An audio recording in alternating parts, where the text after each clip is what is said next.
There was a time when America was even poorer than India, was drowned in debt, but today, it sits as the world's enforcer. It has the most powerful military, the largest economy, and the most advanced technology. But how did all this happen? Let me explain in very simple terms. I'll keep it short, but you will understand everything. Increase in tension. After 1492, the armies of France, Britain, and Spain began to wipe out the Native Americans living in America. Most Native Americans died from diseases. Those who didn't die were killed, and a few unfortunate ones left their lands and fled. In this race to grab land, Britain and France clashed with each other. This war lasted for 7 years, in which France was defeated and Britain fell into debt. With a touch of humor, Britain decided to recover this debt by imposing taxes on its 13 colonies in America.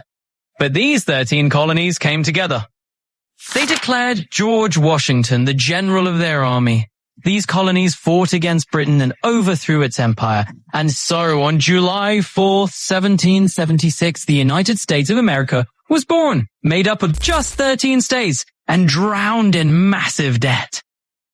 The reason for their debt was that to fight Britain, each of the 13 states had issued its own war bonds. Fast-paced, energetic, because these 13 states were fighting their war with borrowed money, they fell deep into debt. And there was another problem. All of them had their own currencies. So everyone had issued their own bonds. Some even had their own banknotes. You can imagine it as if Los Angeles County, Cook County, Harris County, Maricopa County, and Miami-Dade County all started printing their own notes. In such a situation, trade and business would become almost impossible. How would anyone know which note to accept in exchange for goods? And in such a place, no one would give a loan. This is what was happening with America. America had no money of its own, and no one from outside would lend to it. And without loans, there is no progress. Resolved. In 1789, George Washington became the first president of America. Alexander Hamilton became the Treasury Secretary.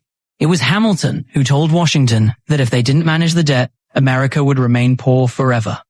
After this, the American government took on the debt of every state, and the First Bank of America was established, and the government announced that anyone who wanted their money back in exchange for their bonds could get it from them. A common currency was implemented across the entire country, but the central government didn't have the money to pay people back. So they imposed taxes, and this tax is also applied to whiskey. Now the farmers who were in the business of making whiskey turned against the government. The government crushed the rebellion, collected taxes forcefully, and then started clearing the bond payments with that money. Grandiose, triumphant, this made other countries trust America, believing that this nation could repay its debts. So America started getting loans from abroad.